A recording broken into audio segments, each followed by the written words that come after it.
Hey everybody, this is Mickey with Living with the Lilies, and I just wanted to give you a quick update on how I hard piped my non-intex pool to my brand new QX 2100 salt chlorinator and sand filter pump assembly. Now obviously I am a first time pool owner. My pool is not perfect, and I have not got the pavers down or anything like that.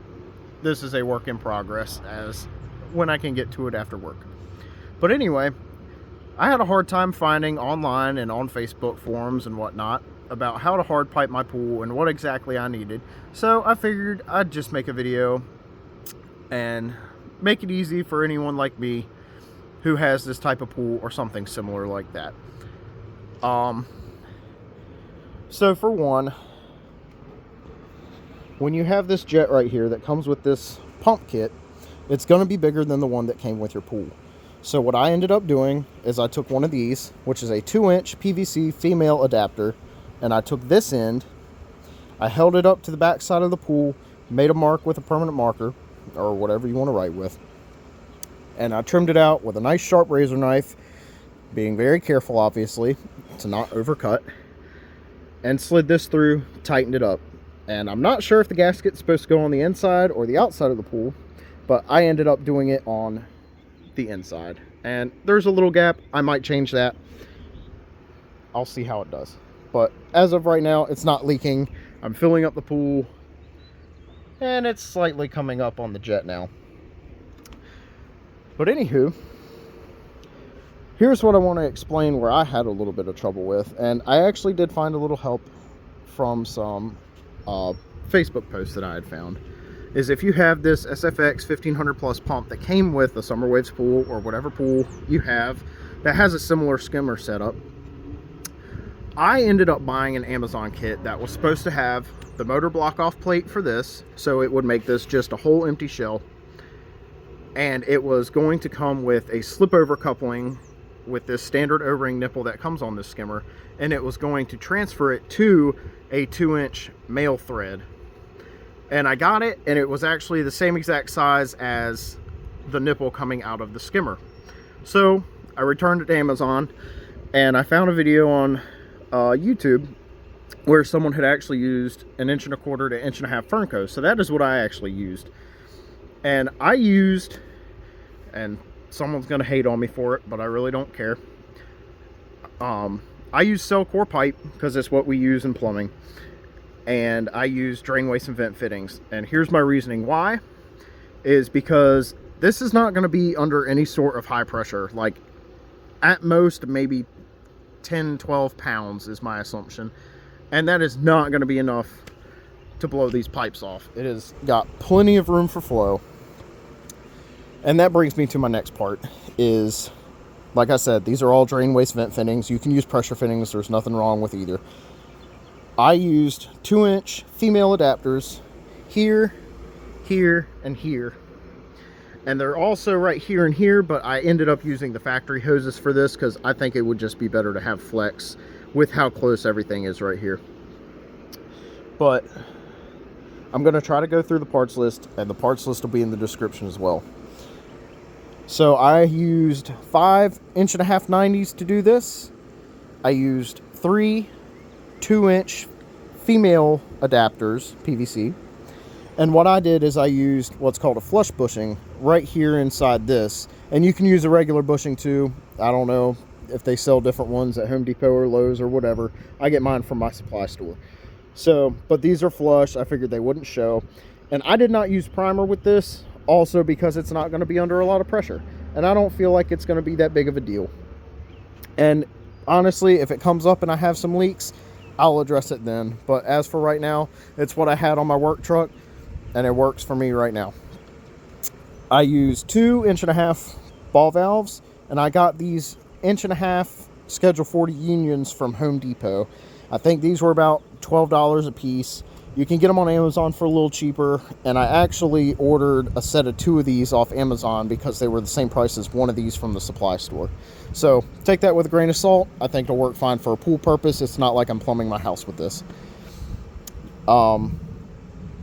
But what I did as far as the motor, as I was saying earlier, that kit I ordered was supposed to come with a block off plate, and that would have been great, but I had nothing to screw my vacuum hose adapter to, because the vacuum hose adapter that I got with the kit off of Amazon, which was about $30, and I'll see if I can put a link in the description. This is my first YouTube video, so bear with me.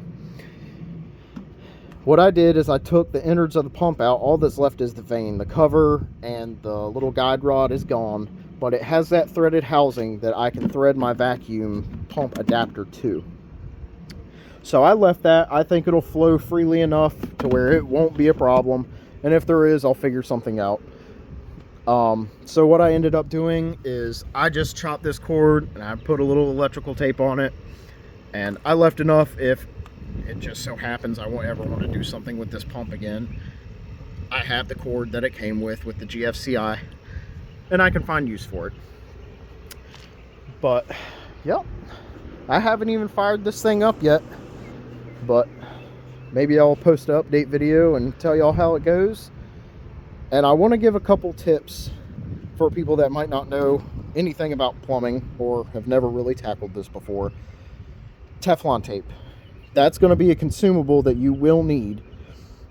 And I Teflon taped right here for the nozzle. And basically anything that has threads. All these female adapters, I use a brand called Megatape, and it is a thicker Teflon tape. It's gray and it comes in a 1,000-foot roll. I get it at my plumbing supply store, but regular white Teflon tape is perfectly fine. But what I want to say is, if you use regular white Teflon, if you get the cheap roll from Home Depot, Lowe's, etc., you're going to want to do about 12 wraps of Teflon tape, and then you're going to take pipe dope. Not that this is for sealing purposes, but it helps spin this on smoothly. It's more as a lubricant than a sealant. And you just want to do a thin smear with the brush that comes in the can, and you're going to smear that over the Teflon. So you Teflon 10 to 12 wraps first, and then you put pipe dope. And then you can pretty much hand thread this on almost all the way. And I just took my big pair of channel locks that I had, and I just kind of get it a little past hand tight. You don't want to crank down on this because all this is plastic, but you want to make sure you don't have any leaks. So on that note, you want to make sure you have enough Teflon, because a 2-inch adapter actually takes a lot of Teflon after you do 10 to 12 wraps. So you might want to get 2 rolls unless you have that mega tape like I use, because that mega tape is 1,000 feet long and it was plenty to do everything I needed, and I still have plenty to do my day-to-day jobs. You're gonna want, I used a little 4-ounce can of regular PVC glue. It's regular body, so it's thin. I use that just to use it up off my truck. But for a first-time person or someone that doesn't handle this every day, I would probably either get a medium glue, and I also used regular clear because it looks better than having that blue glue everywhere. But if you only need it for this project, you can buy the blue glue, or you can just buy a heavy set, which is the heavy duty PVC glue.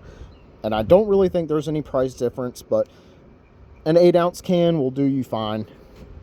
It really doesn't take much. Just go heavy on the glue. It's never a problem to have too much. You can always wipe the excess off. And I did not use a primer with any of this. I know they make clear primer, but here in North Carolina, we're required by code and plumbing to use purple. So I didn't want purple all over my outside piping. It's going to be fine without primer. It's not going to cause anything to blow apart not having it. So it's not a big deal. But as far as I know, that's all I really can say for you guys. Not too bad. It'll be more than likely a slightly temporary setup, as I'm not going to keep that pallet that's sitting on. I'm going to make a more permanent base for this. You'll also need probably about 12 feet of PVC. If you set it as far back as I do, you could get away with 10. They sell it in 10-foot sticks at Home Depot or Lowe's or whatever. We buy it in 20 feet sections at our supply store. So I had a stick and I had plenty left over. All in all, I think with all these pieces right here, I'm in this hard piping project a little under $100, because these ball valves were almost $20 a piece, and each adapter is about $6 a piece, and these were $25 together. And a stick is about $15 from my account at my plumbing supply store. So it'll be a little more expensive at Lowe's, Home Depot, whatever. But that's all I can really say. I'll put my parts list in the description for anyone that wants to go shopping and tackle this themselves. And here's to a first summer with a pool. Have a good one.